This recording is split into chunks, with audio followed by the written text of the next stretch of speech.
Assalamualaikum warahmatullahi wabarakatuh. Kembali lagi di channel Napak Tilas. Pada kesempatan ini kita akan sama-sama mengenang Palu, dari surga yang letak menuju cahaya kebangkitan. Palu, sebuah kota yang terletak di jantung Sulawesi Tengah. Dari atas ketinggian, Palu bagaikan permata yang dilingkari gunung, dengan laut biru Teluk Palu yang membentang terang. Di sebelah barat, samudra membentang luas dengan riak gelombang yang biasanya ramah. Di sebelah timur, gunung-gunung menjulang tinggi, menjadi pagar alami yang melindungi lembah. Di antara keduanya, terbentang lembah subur, tempat sungai-sungai mengalir membawa kehidupan.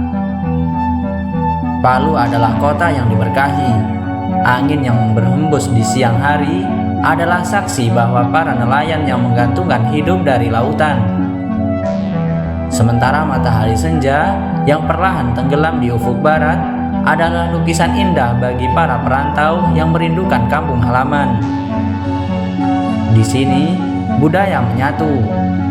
Kaili, Bugis, Mandar, Gorontalo, Jawa, dan suku-suku lain hidup berdampingan. Mereka menari di atas lantunan tari Pontanu, beradu pantun dalam bahasa daerah, dan beribadah dengan khidmat di masjid-masjid yang berdiri kokoh. Palu adalah surga kecil di bumi Sulawesi. Namun surga itu pada suatu hari diuji oleh kuasa alam yang mengguncang dunia.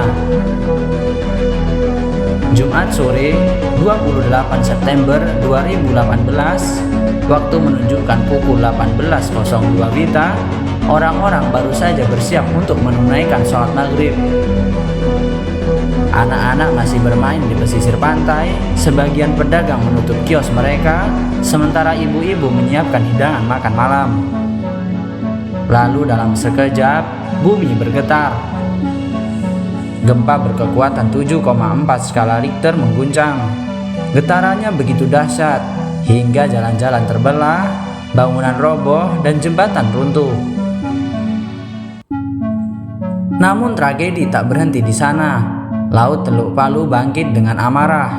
Gelombang tsunami setinggi 3 hingga 6 meter menerjang, menyapu apapun yang ada di darat.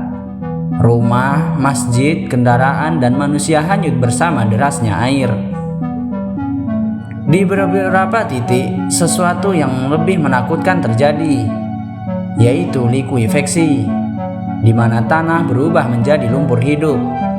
Perumahan Petobo, Balaroa, dan Jono Oge lenyap ditelan bumi, bersama ribuan jiwa yang tak sempat menyelamatkan diri. Dalam hitungan menit, kota Palu Permata di jantung Sulawesi ini berubah menjadi lautan tangis dan ratapan.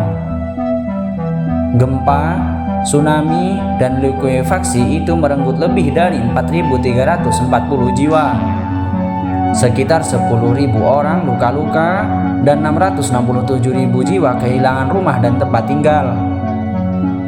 Kerugian ekonomi ditaksir mencapai 18,48 triliun. Sekolah hancur, rumah sakit lumpuh, jalan dan jembatan terputus, rumah ibadah pun roboh. Anak-anak kehilangan orang tua mereka, orang tua kehilangan anak-anaknya. Di malam itu, kegelapan bukan hanya karena listrik padam, tapi juga karena harapan seakan padam. Jeritan minta tolong bersahut-sahutan, doa bercampur dengan tangis, dan Palu seakan terbenam dalam duka yang tak pernah berujung.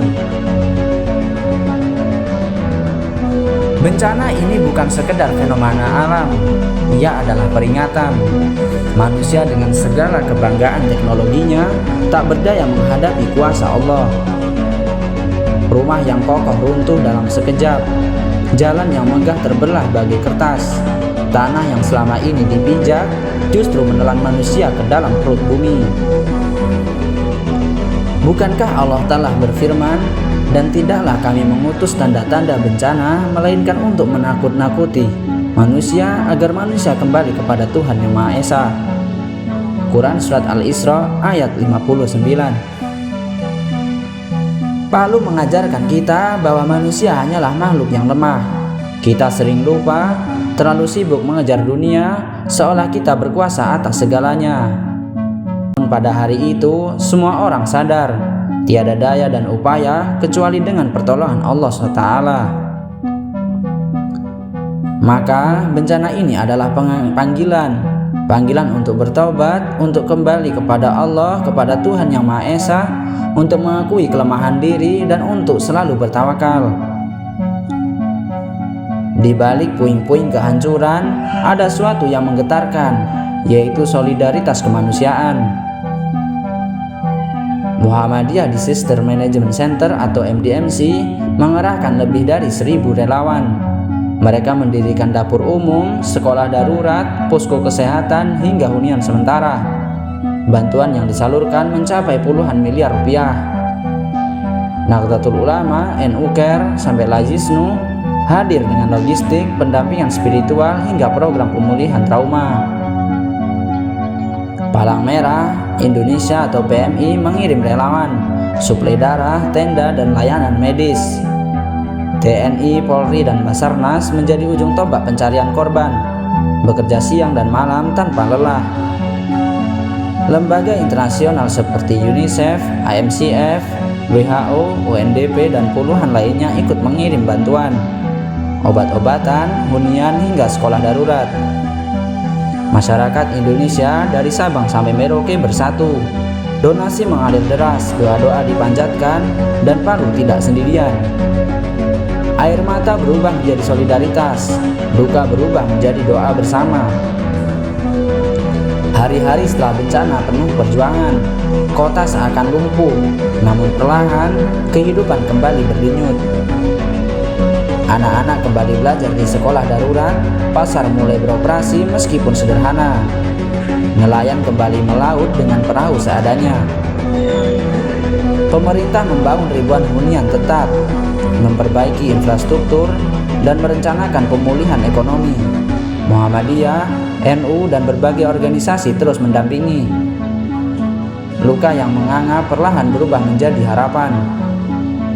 Kini, 7 tahun lebih setelah tragedi itu, Palu bangkit. Ekonomi kembali tumbuh, jalan-jalan diperbaiki, rumah ibadah kembali berdiri, sekolah-sekolah baru pun dibangun. Anak-anak yang dulu belajar di tenda darurat kini tumbuh menjadi generasi baru Palu. Mereka membawa semangat yang lahir dari penderitaan, semangat untuk tidak menyerah. Palu tidak ingin dikenal hanya sebagai kota bencana. Palu ingin dikenal sebagai kota yang bangkit dari reruntuhan. 28 September 2018 akan selalu dikenang. Hari ketika Palu runtuh, hari ketika manusia menangis di hadapan kebesaran Allah Ta'ala. Hari ketika kita sadar bahwa dunia ini rapuh dan hanya Allah tempat bergantung. Tetapi itu juga adalah hari lahirnya tekad baru, hari ketika solidaritas menyatukan bangsa, hari ketika Palu memulai langkah menuju kebangkitan. Untuk Palu, Donggala, Sigi, dan Parigi Motong, engkau adalah saksi bahwa manusia bisa kalah oleh alam, namun tidak boleh kalah oleh putus asa. Engkau adalah pelajaran bagi bangsa bahwa bencana bukan hanya tentang kehilangan, tetapi tentang kembali kepada Allah Ta'ala untuk bertobat dan bertawakal. Dan engkau adalah cahaya bagi dunia, bahwa dari reruntuhan sekalipun manusia bisa bangkit jika hatinya tetap bersama Allah Ta'ala. Wassalamualaikum warahmatullahi wabarakatuh.